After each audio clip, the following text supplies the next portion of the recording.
Allah tabarak wa ta'ala dit وَنُفِخَ فِي الصُّورِ فَصَعِقَ مَنْ فِي السَّمَاوَاتِ وَمَنْ فِي الْأَرْضِ إِلَّا مَنْ شَاءَ اللَّهُ ثُمَّ نُفِخَ فِيهِ أُخْرَى فَإِذَا هُمْ قِيَامٌ يَنْظُرُونَ. Et on soufflera dans la trompe, et voilà que ceux qui seront dans les cieux et ceux qui seront sur la terre seront foudroyés, sauf ceux qu'Allah voudra épargner. Puis on y soufflera, et voilà qu'ils sont debout à regarder.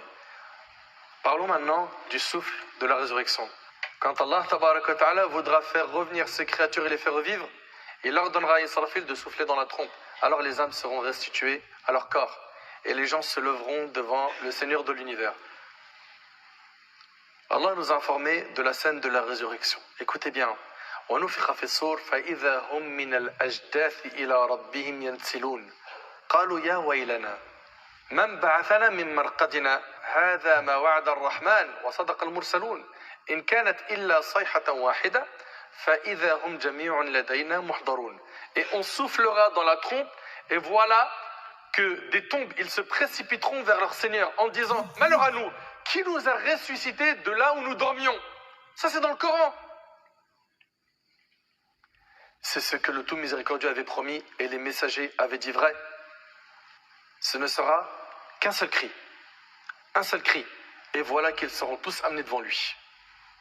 Allah tabarak wa ta'ala dit كما بدأنا أول خلق نعيده وعدا علينا حقا إنا كنا فاعلين.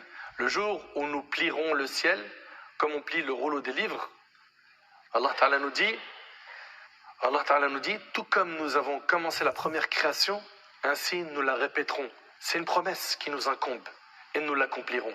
Et dans le Sahih de l'imam Muslim, on a rapporté d'après Abdullah ibn Amr radiyallahu anhu an jami' as-sahaba que le prophète sallam a dit « Puis on soufflera dans la trompe, nul ne l'entend sans chanceler à droite et à gauche. Le premier à l'entendre sera un homme occupé à colmater les parois du bassin où s'abreuvent ses chameaux. Il sera foudroyé, puis le reste des gens le seront également. Ensuite, Allah fera descendre une pluie semblable à du crachin, c'est-à-dire une pluie fine et serrée. Une pluie par le biais duquel les corps des gens pousseront. C'est comme si en fait les corps à la fin, c'était des graines et que cette pluie va refaire pousser les corps. Mais suivez bien jusqu'au bout. Puis on y soufflera à nouveau et voici que toutes les créatures se lèveront et regarderont.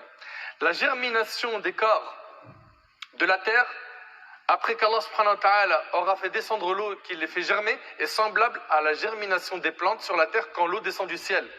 Le prophète sallam il a dit, dans le hadith rapporté par Muslim sur Abu Huraira, l'ensemble du corps du fils d'Adam sera mangé par la terre, sauf le coccyx. Sauf le coccyx. C'est à partir de lui qu'il a été créé et c'est à partir de lui qu'il sera reconstruit. Donc vous voyez, ce coccyx c'est comme une graine. Et cette pluie quand elle va descendre, Allah tabaraka wa ta'ala va faire que les corps vont se reconstruire à partir du coccyx. Donc Allah tabaraka wa ta'ala, quand il ordonnera à Israfil de souffler, les corps vont être ressuscités de cette manière-là.